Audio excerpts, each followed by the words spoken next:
Hello, I'm Blair Bathory, and this is the Something Scary podcast.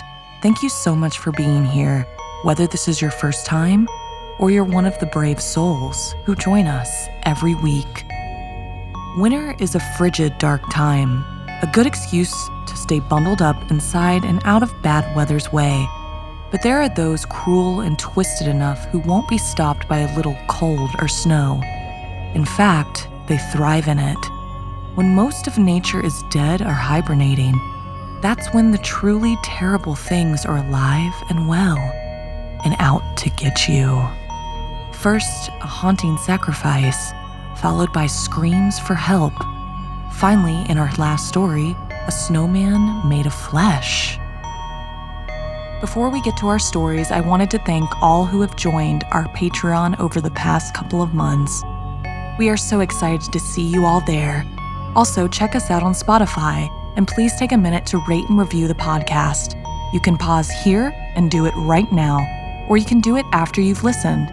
It's one of the best ways you can help Something Scary continue to grow, and it only takes a minute. We are incredibly grateful for the support of all of our listeners. So, want to hear something scary?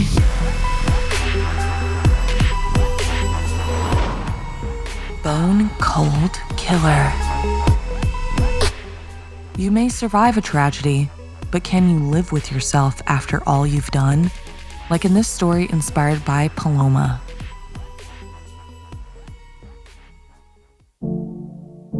When I was younger, I used to love road trips, emphasis on used to because of what happened. When my parents drove, it was easy to take in the beauty of the trees and landscape. I memorized all the back roads and pathways that we navigated from where we lived in and around the mountains. Once I was old enough, I knew that I could easily drive around the roads myself, so you can imagine how happy I was when I got my license. However, one night very recently, I had plans to drive up to the mountains on a road trip to visit my parents and introduce them to my girlfriend, Sarah. The forecast called for a snowstorm, and during the winter, the weather was never forgiving.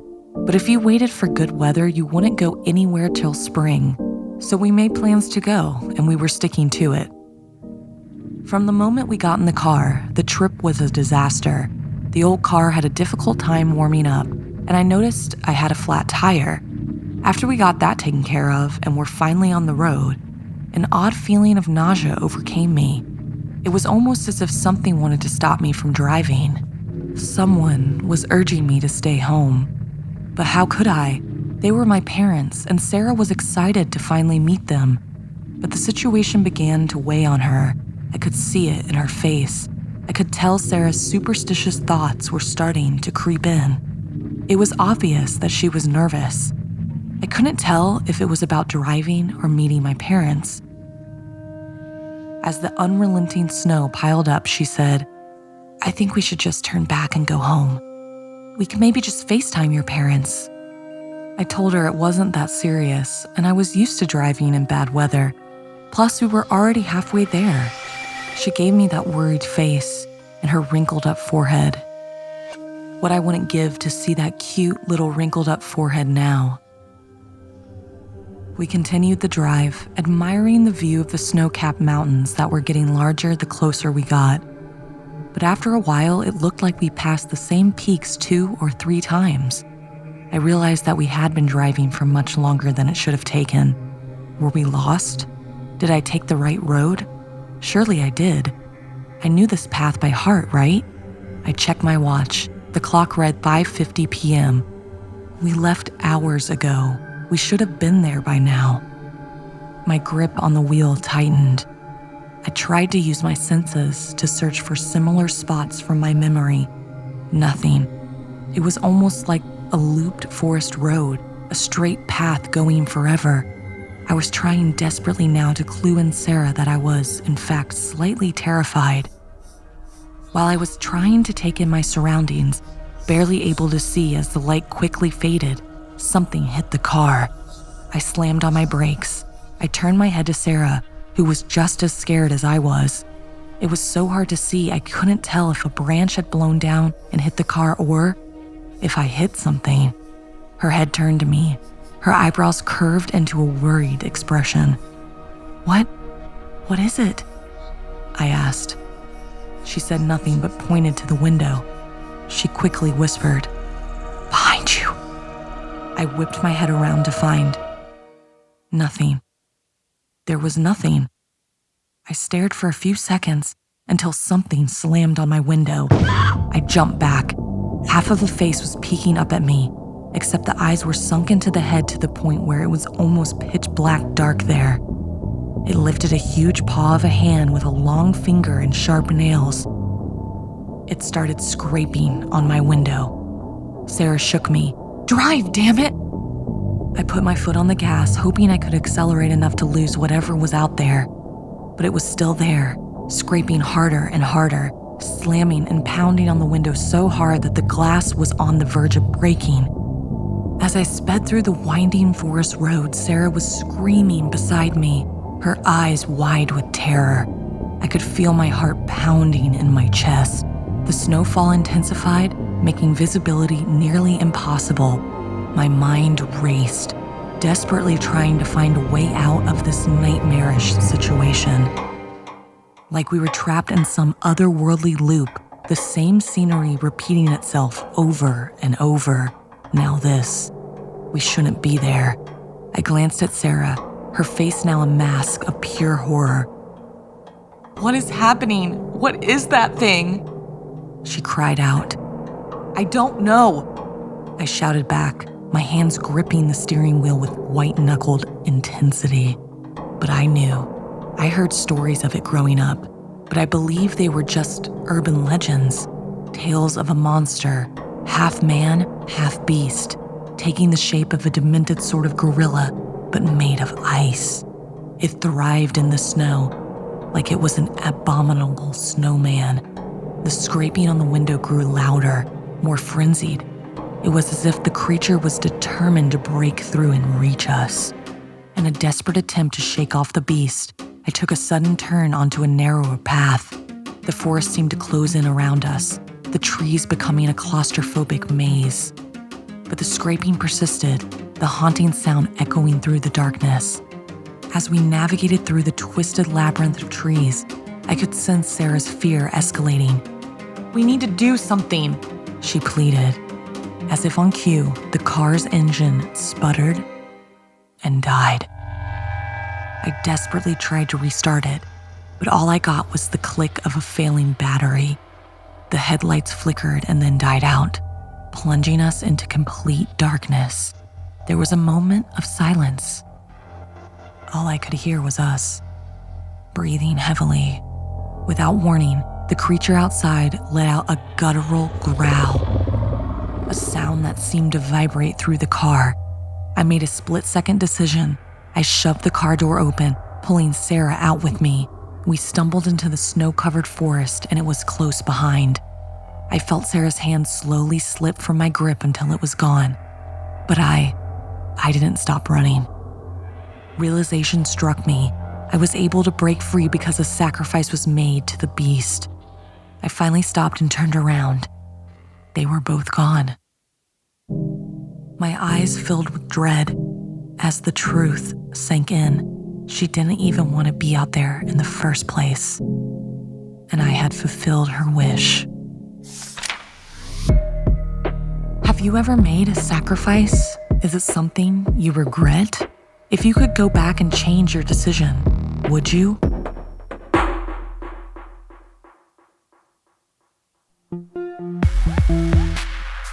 Things aren't always what they seem. Sometimes they are much, much worse. Like in this story inspired by Solar 496. The snowstorm was relentless. Several of the homes had been completely buried. One of them was a house belonging to Carter Greenwall's elderly grandfather, Jackson Greenwall. There was no evidence of there ever being a house there. It was completely buried deep beneath the mounds of thick, white powder. All that showed was the top of a chimney that still had a thin column of smoke coming from it. The neighbors didn't know anyone was even in the house, but once they noticed the smoke emanating from the chimney, They all understood the weight. There were survivors in that house, blocked indoors from the torrential downfall of snow. They also knew that as long as the fire burned, he was probably still alive, sending out his literal smoke signal. Carter and his family were alerted that their grandfather was probably still inside. They were furious. It wasn't like him to not alert them when a storm was coming, or if he might need help. By the time they arrived, the smoke had been going for quite some time, and the only way that was possible was if someone was feeding it. That gave them hope that he was still alive. Jackson only had so much food, water, and wood in his house, and if he ran out while still trapped indoors, Jackson would die a slow and painful death of starvation and smoke inhalation. Carter and his family began asking around for help. All available, able-bodied neighbors grabbed their shovels to dig out Jackson's house, but it was slow going and taking a long time in the bitter cold. They dug and dug, with nothing to use but hand tools. The roads were blocked off by snowfall, and they couldn't call in block hose or diggers. The shoveling of the snow took them all the way into the night. Many people had given up, suffering themselves from frostbite. "It's so cold. I need to get warm," the voice begged. When Carter finally exposed a window, he smashed it and crawled in. There he saw Jackson, his Poppy, sitting in a cross-legged position in front of the fireplace, a fire crackling. He walked in behind Jackson. "Poppy!" Carter exclaimed. "Are you okay?" If Jackson could hear Carter from his words or the sounds of his footsteps growing louder, he showed no indication that he could. He stayed in front of the crackling fireplace, legs crossed in front of him. Carter stepped closer, reaching his hand out to Poppy's back. Why hadn't Poppy responded? "Poppy! Poppy, Jack!" Carter cried again, louder this time. "Jack, can you hear me?" He placed a hand on Poppy's back and instantly screamed in pain, reflexively pulling his hand back. The pain brought him to his knees on the floor. Mist rose from Carter's fingers as his skin turned pale blue. Jackson was cold as liquid nitrogen. When Carter touched him, he finally moved, turning his head around to look at Carter. Jackson's face was bright blue like ice. His eyes were red as blood and unblinking. His typically gray hair was black from smoke. It contrasted with his teal skin as he slowly snarled, showing his teeth. Carter was still on the floor, his hand frozen numb, looking in terror at Poppy's vacant glare. This was not his grandfather. This creature in the form of his Poppy snarled at him, his mouth twisted into a look of rage. As Carter turned to run, Poppy waved his hand and the tunnel to the window filled up with snow. Running to the door, Carter tried to grip the handle with his hand that wasn't injured, but it was useless. The lock was frozen shut, sealing him inside. Jackson reached toward Carter, his furious expression never fading. Jackson's hand slammed onto Carter's face. Carter screamed in pain as the icy skin pressed against his flesh. Jackson pressed down harder, letting the intense cold course into Carter's blood, freezing it in his veins. His screaming turned to gasps as he felt his heart slow. His mind grew numb and his limbs froze. Unable to move, he could only stare at his Poppy as the fluid in his body rapidly froze. Carter's skin turned blue as mist rose from every orifice in his body, and Jackson smiled. Carter's frozen body was found in the empty house. His death was explained as extreme hypothermia. To this day, nobody knows what happened to Carter and how he froze from within the house. They also assumed that Jackson wasn't in there. The official report says Jackson must have fled during the storm, leaving a ton of the wood in the fireplace. The home remains empty to this day, but some say they can still see plumes of smoke coming from the chimney and a soft voice from inside begging for warmth. Have you ever worried so much about someone that you had to do something to help? Were you actually helping or making the situation worse? Do you know anyone who died a mysterious death?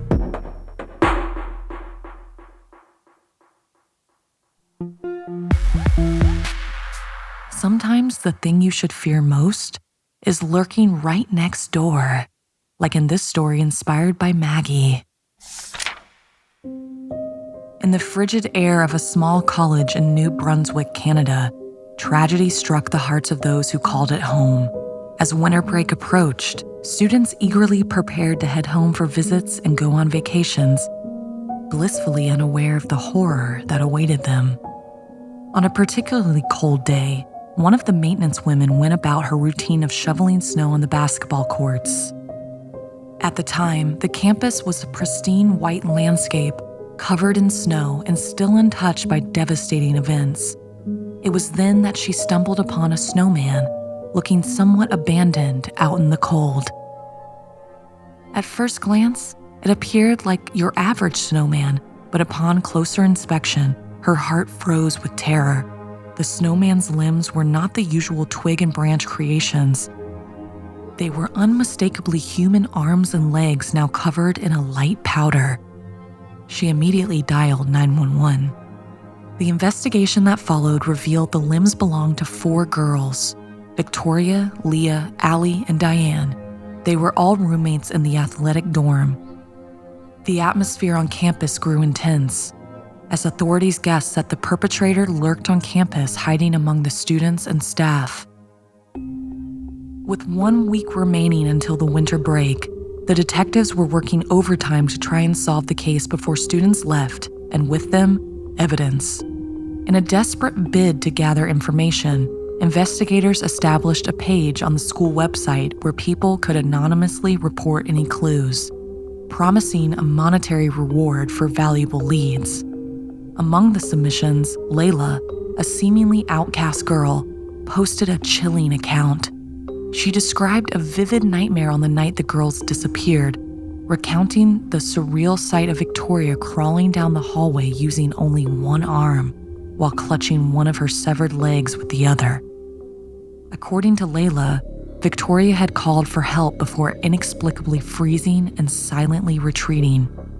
Despite Layla's testimony, skepticism surrounded her words. When she was ultimately interviewed, she admitted it all took place late at night and she was under the influence of alcohol. Days passed and the campus atmosphere transitioned to the anticipated winter festival. The event, usually a joyous affair, featured various performances from the science teacher's mesmerizing experiments to the music teacher's festive songs about Christmas trees, snowmen, and presents. Following the concert, there were a few more tips left on the Clues website. One was Layla, who once again surfaced on the page, pointing a finger at the music teacher, Mr. Blank. She wrote, "I noticed that the music teacher sang a song called Snowman. I think he is the murderer," Layla asserted. But another tip pointed a finger toward one of the girl's ex-boyfriends who apparently had a large amount of her clothes. With that classic stalker behavior, it was enough for detectives to take him in for questioning. The case seemed to be cracked, and the students were relieved to hear they could finally return to some type of normal.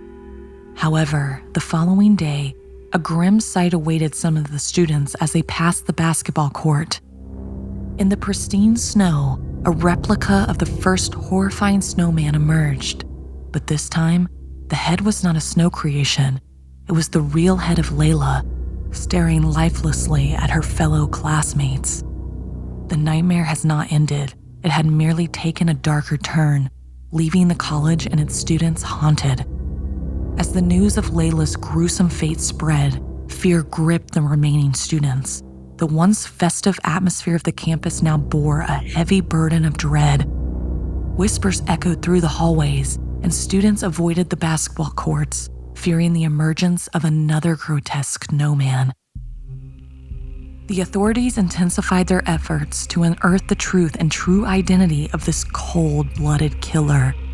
The investigation took a sinister turn as they delved into Layla's background, searching for connections to the victims and the music teacher. Rumors spread like wildfire. each one more terrifying than the last. Some claimed Layla had made a pact with an otherworldly entity, while others believed she was a vengeful spirit seeking justice for the murdered girls. As the investigators struggled to separate fact from fiction, the college became a breeding ground for paranoia and mistrust. Friends turned on friends, and the once close community cracked under the weight of fear. The snow-covered campus transformed into a desolate landscape.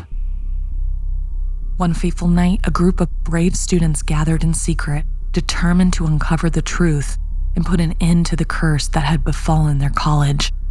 Armed with flashlights and nerves, they ventured to the basketball courts to wait for a killer. The air was thick with tension as they cautiously approached the spot. To their horror, the snowman had already returned, its ghastly presence casting a shadow in the moonlight. As they circled the monster, they noticed the snow beneath it was stained with fresh blood. The killer could not be far behind. They split up and spread out. It was difficult to see in the dark, but one student tracked some bloody footprints in the crystal white snow. The footprints led directly to Mr. Blank, the music teacher. Not expecting the company, he did a sloppy job of covering his tracks that night. After trying to attack and kill the student who tracked him, he was discovered by a group of them. He was caught. The mystery was over.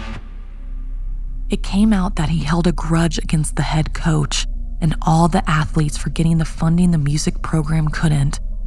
He thought if they could get rid of their top-tier players, they wouldn't get so much attention. Layla, a perceptive, quiet music student, figured it out. Her death was just collateral damage.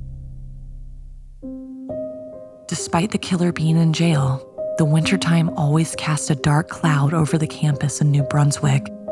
And the unspoken rule is, no one will build a snowman on campus ever again. Has anything possibly supernatural ever happened on your school grounds? Was the mystery ever solved? Tell us your story by sending us an email at somethingscary@snarled.com.